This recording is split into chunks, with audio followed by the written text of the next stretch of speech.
Salut à tous, c'est Samuel. On se retrouve pour une nouvelle vidéo Iron Man de Origins Collection. Hot Toys, on n'a pas fini avec la licence Marvel. Après avoir fait 50 millions d'Iron Man, ils ont décidé de faire maintenant les versions plutôt comics. Et c'est le cas de cette Origins Collection et de cet Iron Man dans le visuel justement que l'on connaît dans les comics. Donc très rétro pour cette figurine, et c'est une version die-cast en plus, donc en métal. Visuel de la boîte, on remarque que c'est la version Deluxe, donc il y a des accessoires supplémentaires qu'il n'y avait pas dans la régulière. Si je dis pas de bêtises, c'est un petit diorama.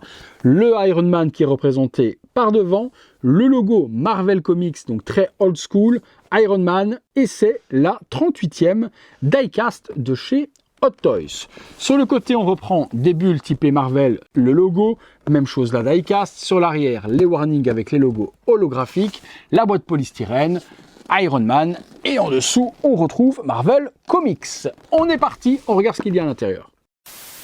Allez, on regarde ça, et comme d'hab, énorme merci à Nathan et énorme merci à Anthony pour la review de cette magnifique figurine. Enfin, j'espère qu'elle est magnifique. Hop, boîte polystyrène, c'est gravé de Origins sur le devant dans le poly, toujours 2 étages sur les die-cast. J'essaie de sortir la partie basse, voilà. Dans cette partie basse, il y a justement la version Deluxe. Oh là là, il y a 1 million de trucs à assembler encore, avec des parties holographiques qui sont là et un diorama qui ressemble un petit peu au gantry, qui vient assembler justement l'armure d'Iron Man, le manuel d'utilisation. Sur cette partie-là, on va retrouver comme d'hab, je pense, la figurine avec toutes les mains et les différents accessoires. C'est bien le cas. Voilà, Iron Man, différentes faceplates, différentes parties d'armure, différentes parties de bras, et puis pas mal de mains. On se détaille tout ça dans le box, c'est parti. Les premiers accessoires avec cette figurine Iron Man classique, on a pas mal de parties additionnelles, comme celle-ci, ça c'est pour les jambes par exemple, ou sur la figurine d'origine, il y a des lignes à cet endroit-là. Sur les parties additionnelles, il y a juste des lignes ici et pas sur les parties hautes. On retrouve la même chose sur les bras. Donc, ces parties d'armure en plus à switcher. Je vous montrerai les 2 looks, mais c'est vraiment très subtil parce que je vous dis, à mon avis, ces parties-là lisses vont avec la faceplate qui va être pointue. Donc, 2 looks différents en fonction des comics. Toutes ces parties-là également vont changer. Ça va être des parties à venir mettre sur le côté d'Iron Man. Enfin, je regarde le mode d'emploi en fonction de quel look, quelles parties vont dessus. On retrouve des parties casque aussi. On a donc cette partie-là qui va être lisse comme les autres, ou sur la figurine d'origine, c'est tout strié. Donc ça va être pour la faceplate classique qu'on a actuellement sur la fig. Je vous le montre ensuite. Et puis on a cette partie casque juste là qui va aller avec cette faceplate. Donc la faceplate plutôt Iron Man avec le casque en pointe, vraiment qui reprend le typé comics avec les 2 petites pointes que l'on retrouve là qu'on n'a pas sur la version de base où c'est beaucoup plus arrondi. On retrouvera également la partie préservatif, les gens l'appellent comme ça, je vous expliquerai après pourquoi, pour pouvoir mettre par-dessus le casque en version plexiglas lorsque vous mettrez cette version avec les pointes. On regarde tout ça après, je vous montrerai les différents looks. Des mains alternatives, beaucoup de piles à mettre de nouveau sur la figurine. Ces parties-là, je ne sais pas du tout ce que c'est. Peut-être que ça va à l'arrière de la fixe sur les épaules. C'est possible. Bon, voilà, pas mal de pièces. Et puis la version de luxe, c'est surtout un diorama qui ressemble au gantry que j'assemble et que je vous montre de suite. C'est parti. Hormis le diorama, on a cette petite valisette suitcase qui est juste là, holographique, dans lequel on peut assembler quelques éléments. Voilà, une petite valisette avec une faceplate amovible, on peut la retirer si on veut et la placer dessus, même chose pour le dessus du casque. Pour le refermer, il faut démonter tous les écrans, sinon vous ne pouvez pas le refermer avec les items à l'intérieur. On continue, je vous montre le dio. Et voilà, le diorama donc réalisé et monté de la version Deluxe, donc un petit écran, des parties qui ressemblent au gantry pour l'assemblage de l'armure. Bon, rien d'extraordinaire. Peut-être que ça rendra super bien lorsqu'on assemblera la figurine dessus. Très complexe à assembler. Puis vous voyez, c'est pas super droit. Ça penche d'un côté, ça penche de l'autre. Et j'ai pas réussi à mettre ça vraiment bien droit. Vous remarquerez que c'est pas super droit non plus, l'espèce de petite planche, elle penche d'un côté, elle n'est pas droite, pourtant c'est assemblé comme c'est recommandé dans le manuel. Bon, je regarderai après en posant la figue dessus. Bon, allez, on a monté ça, on a regardé, on passe sur la figurine, c'est parti.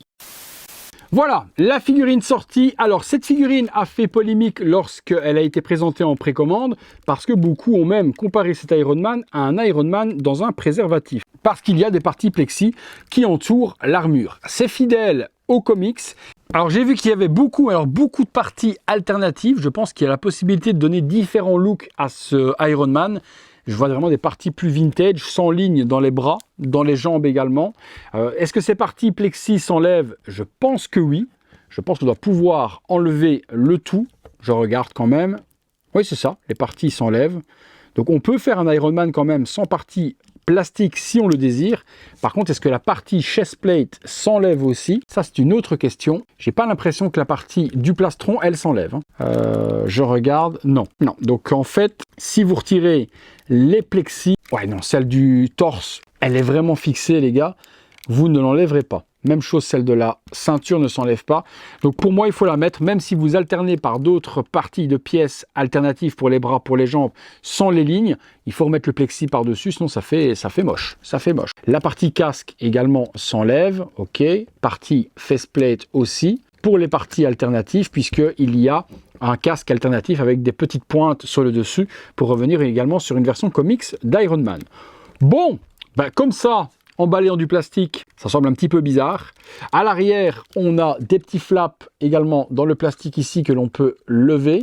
S'enlèverait également afin d'activer le bouton. Je vois un bouton derrière. Je doute qu'il n'y en ait pas dans les mains aussi, parce que si Hot Toys a réussi à faire les light-up dans un seul bouton, à l'ancienne, je claque des mains. Je vais regarder quand même. Hop, on va déboîter ça, juste pour la curiosité. Voilà, je veux voir si Hot Toys... Ah, ben dites-moi. Non, j'y crois pas. C'est pas possible. Il y a bien un bouton également pour le bras et pour activer le light-up, parce que sinon il y aurait un câble qui sortirait du bras. Donc il y a de nouveau 50 millions de boutons à activer. Je sais par contre pas du tout où il est. Je vois pas où est. Ici je vois l'endroit où mettre les piles, mais est-ce que tout ça s'illumine? Non. Alors, où est le petit bouton pour le bras? Oh non, non, ne me dites pas qu'il est... Oh si.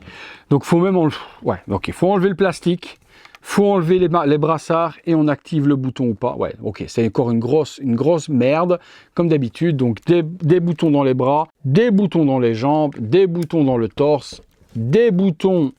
Ouais, ok. Sur la tête et dans le dos, on va pas gueuler. Ils sont accessibles facilement. Donc là, vous enlevez juste ça. Vous avez le bouton qui est là pour la tête. Donc, on activera quand même les piles dans la tête et dans le torse pour vous montrer ce que ça donne dans les mains, etc. On s'en fout un petit peu. Bon, allez, on va aller dans le box, les potos. On va se faire les deux looks alternatifs avec cette figurine. On va regarder également les light-up, ce que ça donne dans les yeux et dans la tête. C'est parti pour les poses. Iron Man, première possibilité d'exposition tournant sur lui-même avec toutes les parties translucides. Je vous montrerai forcément le look alternatif tout de suite après avec les parties classiques. On a quelque chose qui est quand même plutôt pas mal géré. Les light-up sont pas allumés, je vais vous mettre le torse et les yeux tout de suite après. Mais déjà là, comme ça, on aime ou on n'aime pas le look. Ben bon, c'est que ça sort tout droit du comics et là, on ne peut rien y faire. C'est comme ça qu'il existe dedans. Voilà le premier look de cet Iron Man assemblé. Voilà le look de cet Iron Man assemblé avec l'arc réacteur illuminé, c'est magnifique, les yeux également. Là on est sur la version classique, plastique, dans le diorama, avec la valisette de Stark et les différents éléments. Et on voit un superbe dio, franchement exposé comme ça, pas besoin de faire de pose dynamique ni quoi que ce soit, ça fait vraiment un superbe Iron Man. On peut, si on veut, tourner un petit peu le bassin, faire du 3/4 profil pour avoir quelque chose un petit peu plus badass. Mais moi je l'aime comme ça, vraiment assemblé de la sorte avec le gantry qui est tout autour, comme s'il était en train de travailler dessus et de l'assembler. Perfection. Pour moi, c'est la perfection. Vous me direz, vous, ce que vous en pensez dans les commentaires. Avant ça, je vous fais tourner le dio pour que vous puissiez voir la réalisation complète de ce gantry et de la figurine d'Iron Man, forcément, qui va avec. Là, on a l'arrière. J'ai oublié une petite partie plexi sur l'arrière pour cacher le bouton. C'est pas très grave en soi. Donc, la petite valisette également. Et puis, regardez, le petit gantry tout autour. Ça fait le boulot, hein. Franchement, la figurine seule, sans la version de luxe, je trouve pas trop l'intérêt, le gantry apporte vraiment énormément de choses. Allez, je démonte l'Iron Man, je mets les parties alternatives et je vous montre ça. Avant de continuer, j'ai vu qu'on pouvait également mettre la version plexi sur le dessus avec la faceplate quand même, avec les pointes et avoir ce look du coup alternatif sur Iron Man. Donc maintenant, on va tout assembler en version sans les plexis sur le torse, sur les bras, sur les jambes, mais on pouvait faire cette possibilité-là. Donc je voulais vous la montrer également. Et voilà, figurine, deuxième look, sans toutes les parties plexi. Donc là, vous voyez que les brassards, les jambes, le torse et également la tête. Il n'y a plus le plexiglas sur le dessus, autour des bras, etc. Et on a cette version alternative du coup d'Iron Man qui ressemble plus à la version comics. De même, je vais le mettre dans le diorama pour vous montrer ce que ça donne. Et vous me direz, vous, dans les commentaires, quelle version vous préférez, full plastique ou la version plus comics comme celle-ci. Allez, c'est parti. Et voilà, cette version dans le Dio sur cette classique Iron Man. À vous de me dire laquelle vous préférez. On a fait un petit peu le tour de tout ça. On est parti les amis pour la conclusion. Franchement, grosse journée tournage. C'est parti. Conclusion les amis sur cet Iron Man classique de Origin Collection. Bon, eh bien on va pas se mentir, c'est de nouveau une belle réalisation de la part d'Hot Toys. Plusieurs possibilités. Pour les fans de la version complète plastique, eh bien vous pourrez mettre tous les éléments translucides. Pour les fans de la version plus rétro comme celle-ci, eh vous mettez ces versions-là avec les parties plexi beaucoup moindres et vous avez le Iron Man également avec le casque avec les petites pointes. On a le choix, on peut l'assembler comme on veut. Si on met pas les pièces, on peut les assembler dans la petite fly case qui est juste là, voilà, avec les petits éléments holographiques. On peut mettre la petite faceplate juste ici, le petit casque jusque là. C'est vous qui choisirez comment vous voulez exposer le tout. La version de luxe, eh bien c'est justement tout ce magnifique diorama fourni avec. La version régulière, vous n'avez que la Iron Man tout seul. Donc pour moi, avec le Dio gantry comme ça a quand même son petit effet. Vous me direz ce que vous en pensez. Si vous recherchez la figue, comme d'hab, dans la description de la vidéo, je vous mets les liens pour vous la procurer. Elle est disponible à Hong Kong, actuellement dispo direct chez notre partenaire Day One Collectibles. Je vous mets le lien juste là. Avec le petit code Samuel, vous avez 5% de remise. Si vous voulez la figurine en Europe, je vous mets les liens des partenaires français et elle arrivera d'ici 4-5 mois, je pense, pour la fin de l'année. Hâte de vous lire là-dessus les amis, vous me direz ce que vous en avez pensé, quel look vous avez préféré, plastique, pas plastique, les petites pointes, pas les petites pointes, vous me dites tout ça, comme d'hab juste là en dessous, vous savez à quel point j'aime lire vos commentaires. Voilà les potos, eh bien écoutez, si vous avez aimé la vidéo, lâchez-moi le petit like, au moins pour le référencement, c'est très bon. Abonnez-vous si ce n'est pas encore fait, la petite cloche pour être alerté en temps réel et pour ça, eh bien les notifications, vous activez toutes les notifications. Vous voulez voir les vidéos en avant-première, c'est les membres soutiens sur le bouton rejoindre. Vous voulez aider mon travail ponctuellement, c'est le petit bouton merci. Vous pouvez faire un don sur la chaîne, votre commentaire se met en évidence et je viens vous remercier en personne. Vous êtes nombreux à le faire, donc un énorme merci à vous et je m'attelle à venir vous répondre et à vous féliciter et à vous remercier surtout. Voilà les amis, eh bien écoutez, c'est tout pour cette vidéo. Encore merci à Nathan et à Anto pour cette figurine. Ça en fait des paquets de remerciements à Anto et à Nathan, mais bon, ils sont fans de Marvel et ils se font une collection de figurines Marvel complète, donc tant mieux pour eux. Il ne me reste plus qu'à vous dire les amis que c'est terminé pour le Iron Man classique, que c'est terminé pour moi et à très bientôt pour une prochaine vidéo. Salut à tous!